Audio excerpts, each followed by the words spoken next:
Not all driving schools are created equal. This morning, 11Alive consumer investigator Liza Lucas, she is digging into an ongoing problem: unlicensed schools popping up here in Georgia.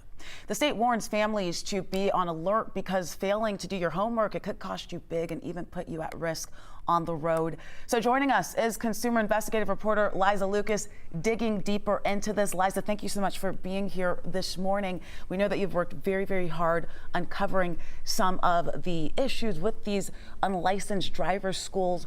What's really at stake here, Liza? Good morning, Faith. Well, whether you're in the excitement of just signing your teen up for driver's ed or rushing to get your license back, it's easy to see a program online and just click enroll without thinking twice. But some of these so-called driving schools are advertising courses online without ever being certified by the state. And here's the risk. You could spend hundreds of dollars only to find out when you go up to the Georgia Department of Driver Services that your certificate is worthless.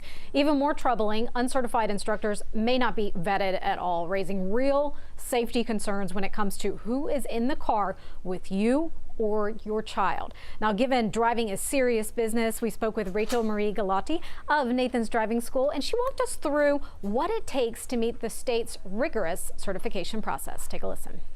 They want to make sure, that we're putting students in the car with people who are safe and experienced. And it's a very rigorous process to become a driving school, and it requires a lot, and it's a very rigorous process to stay and continue. We are constantly renewing licenses for our instructors, for our administrators, and for the school in general.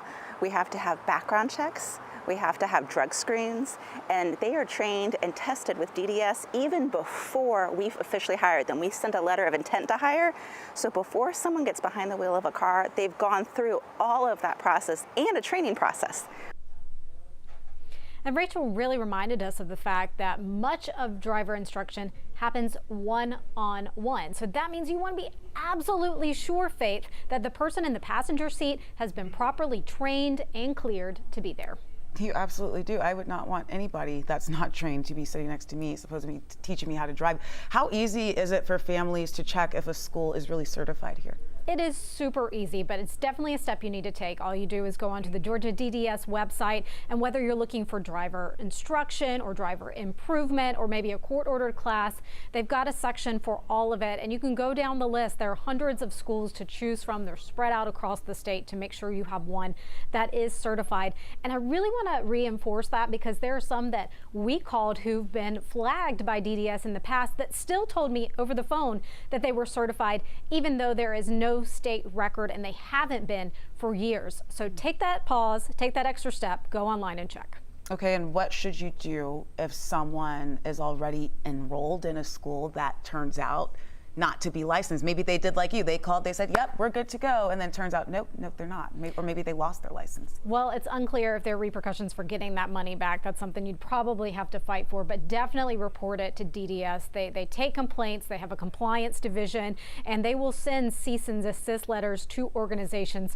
From there, it will go up the chain if those schools don't stop advertising those services, and they could face charges ultimately. And you led me into my last question for you, Liza.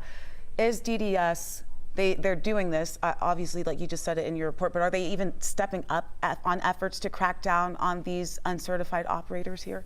Well, they are constantly monitoring both the certified schools and then also investigating any complaints that they receive. And sometimes those tips come in from the certified schools who recognizes somebody is not on the up and up.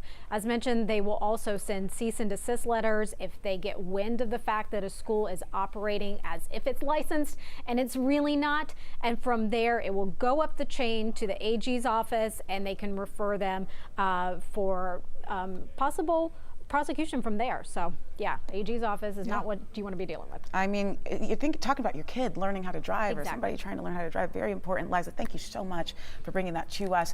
You can see Liza's full story tonight on 11Alive News at 11 right here on 11Alive Plus. If you have a tip you want to get to our investigative team or to Liza, you can call us at 404-873-9111 or email us at investigate@11alive.com.